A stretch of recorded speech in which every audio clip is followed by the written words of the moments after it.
Hello les créatrices, bienvenue dans ce nouvel épisode ou dans cette nouvelle vidéo si vous m'écoutez sur YouTube.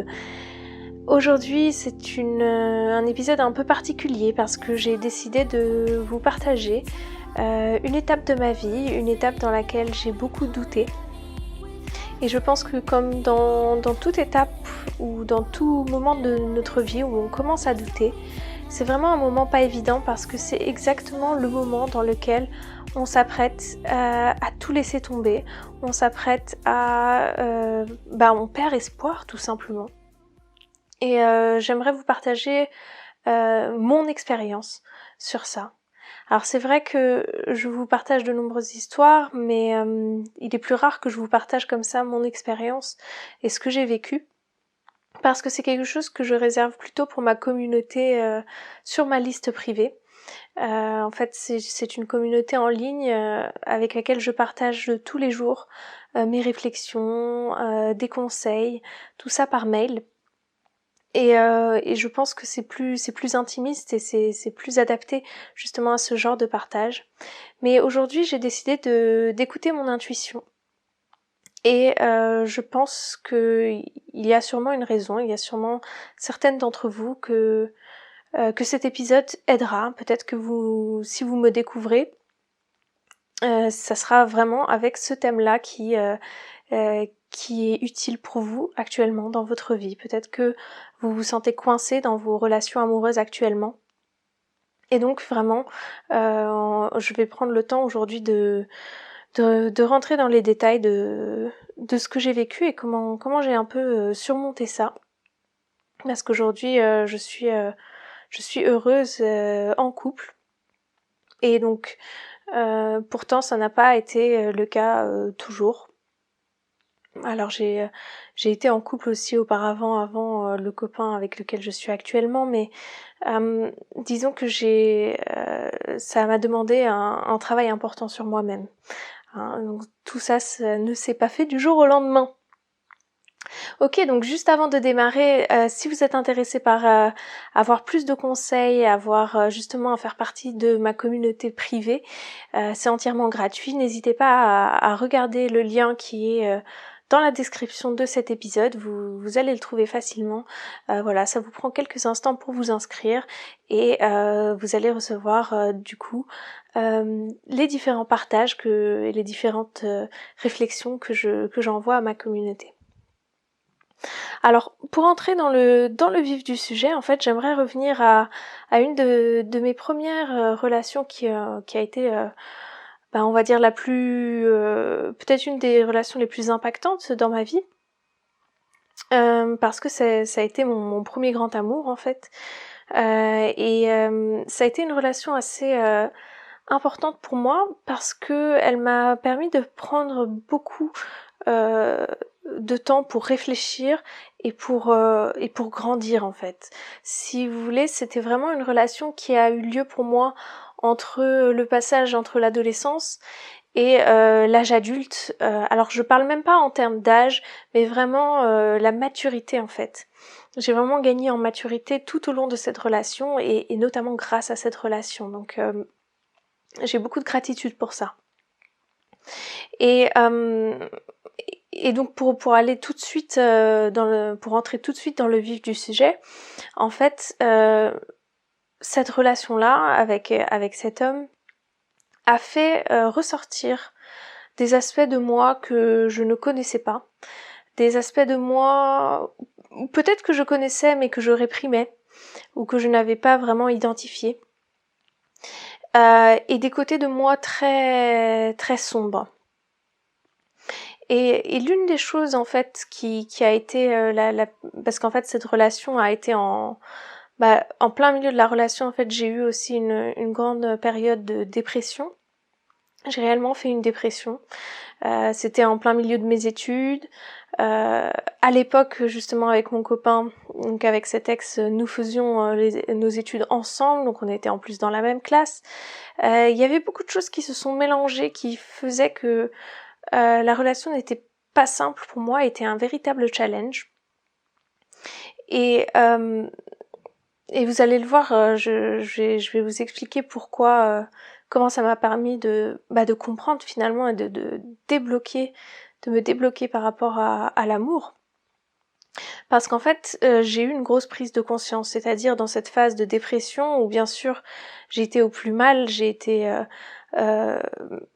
n'étais même plus maître de mes émotions, je pleurais en permanence, j'étais déprimée, une confiance en moi qui n'avait jamais été aussi basse.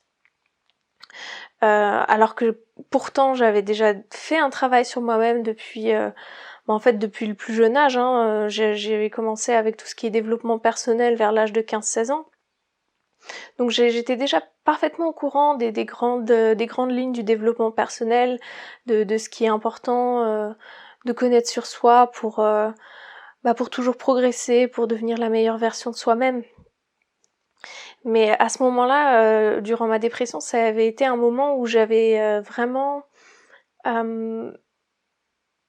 je n'arrivais plus en fait à faire ce travail-là sur moi, à continuer. J'avais l'impression que plus rien ne marchait. Et par rapport à cette relation-là, donc j'ai eu justement une grosse prise de conscience parce que je me suis rendu compte que si je continuais comme ça, en fait, je ne serais jamais heureuse en amour et que probablement, alors que je vous rappelle qu'à l'époque j'étais quand même en couple, mais probablement ce que je ressentais à ce moment-là, qui était vraiment très angoissant, c'était très probable que je finisse seule. Il faut savoir qu'à l'époque quand même, je savais quelles étaient mes qualités, j'étais quand même, je faisais de la danse à l'époque aussi à haut niveau, je faisais du chant, j'étais une fille très très active, qui prenait vraiment soin de son corps, soin d'elle. On va dire que sur tous les aspects extérieurs, j'avais tout pour plaire. Donc c'était pas ça le problème. Par contre, je pense que ma dépression, c'était vers l'âge de 20-21, ma dépression m'a vraiment montré les facettes les plus sombres de ma personnalité et de mon intérieur. En fait, un peu comme si j'étais tombée dans un gouffre et que j'avais vraiment découvert le fond du gouffre où il y a même plus de lumière qui rentre. Et ça, c'était vraiment cette phase-là où je me suis rendu compte, Estelle, tu es vraiment en train de reproduire les mêmes schémas que ce que tu as vécu et ce que tu as détesté pendant ton enfance. Tu es exactement en train de devenir une femme que tu ne veux pas devenir dans ton couple. Et c'est là que je me suis rendu compte que je voulais pas être cette personne-là en fait, que j'avais beau être en couple, et c'est super parce que peut-être que d'autres personnes se sentent seules et n'ont personne avec qui être, mais au final, vous voyez, ça me protégeait pas de la solitude en tant que telle, parce qu'une fois que j'étais seule chez moi, j'étais quand même face à la dépression, et mon copain de l'époque, lui, il ne savait pas comment m'aider. Et d'ailleurs, il ne pouvait pas m'aider. C'est la seule personne qui pouvait réellement m'aider, c'était moi-même. Ou alors il aurait fallu que je prenne des antidépresseurs. Je sais même pas en fait si j'aurais pu m'en sortir par un autre moyen que de juste rassembler tout mon courage et ma volonté et commencer un important travail sur moi-même en fait. Et c'est vrai que ça a été vraiment un peu le déclic, c'est-à-dire que j'ai tellement eu peur de devenir cette femme, j'ai eu la vision en fait claire de cette femme toxique qui détruit sa relation, qui détruit l'homme avec qui elle est, qui détruit sa famille plus tard, la famille qu'elle construit qui est juste tout simplement toxique pour toute sa famille. J'ai tellement pris peur de cette image que je connais très bien depuis mon enfance, que au début, bien sûr, c'était déprimant parce que je me disais, je peux pas y échapper. Et c'est ce que je vous disais au début de cette vidéo, c'est que, au début de cet épisode, c'est que quand on atteint ce fond, ce moment où on pense qu'il n'y a plus rien après, qu'on pourra plus, que voilà, c'est le fond et que ça va être comme ça et que malheureusement on est damné et et qu'on n'a pas de chance. Eh bien c'est de là en fait qu'on arrive à se propulser et à nouveau avancer vers quelque chose de nouveau et démarrer sur de nouvelles bases. Et en fait c'est souvent dans ces moments-là, si en ce moment vous êtes déprimé par rapport à vos relations, vous vous dites peut-être que quelle que soit votre situation, mais si vous vous dites que vous ne trouverez jamais cet homme qu'il vous faut, si vous avez l'impression de reproduire les mêmes schémas, eh bien sachez que c'est le moment où vous en avez vraiment assez, et si vous êtes vraiment dans cette phase où ça y est, ça commence à être trop, eh bien cette phase-là, elle est temporaire en fait, et au contraire c'est même plutôt bon signe, parce que une fois que vous aurez vraiment, vous aurez vu, ok, il n'y a plus de solution, je lâche prise, et bien c'est là en fait que les choses vont commencer à évoluer et à s'améliorer. Alors, c'est comme pour la gestion de la douleur en fait, hein. On pense que voilà, on a toute cette souffrance mentale qui s'ajoute souvent à la douleur physique parce que on se dit que c'est insupportable et que je pourrais pas supporter ça sur le long terme. Mais ce qu'on oublie, c'est qu'en fait la souffrance physique, c'est des cycles et c'est bien sûr des réactions de notre corps, mais ce n'est jamais permanent, sauf dans le cas de vraiment de maladies chroniques, mais je veux dire, si vous êtes encore jeune, vous êtes en bonne santé, quand vous ressentez une douleur, c'est toujours quelque chose de passager. Et ça ne va jamais durer. Et ce qui fait que cette douleur se prolonge, souvent, c'est la souffrance mentale qu'on l'on rajoute à cela. Et là, c'est un peu pareil, c'est-à-dire que quand vous avez touché ce fond, vous êtes presque prête à abandonner, à vous dire, comme moi à l'époque, que je finirais seule, parce que je suis pas capable apparemment de créer une relation avec un homme et d'entretenir cette relation pour qu'il y ait quelque chose de positif qui émerge de ça. Et quand vous avez vraiment touché ce sentiment, c'est de là en fait que viennent les nouvelles perspectives. C'est de là que vous allez pouvoir vous propulser du fond et revenir vers la surface, reprendre un nouveau bol d'air et repartir avec un nouveau plein d'énergie pour créer, soit créer une meilleure relation que vous avez eue, soit améliorer la relation que vous avez actuellement ou qui est en train de naître, soit tout simplement aussi pour vous libérer des schémas que vous avez répétés pendant longtemps. Parce qu'il faut savoir, si on répète des schémas aussi, c'est dans ces relations, je veux dire, c'est aussi souvent parce que au final on n'est pas prêt. On n'est pas prêt à lâcher ces schémas. Il y a souvent aussi comme un avantage, peut-être un avantage caché, comme un bénéfice au niveau inconscient, qui fait que ce qu'on reçoit de ces relations, et c'est peut-être mieux que rien, et donc on reste là-dedans et on continue à être blessé, même si ce n'est pas positif pour nous. Alors, je pense à la dépendance affective.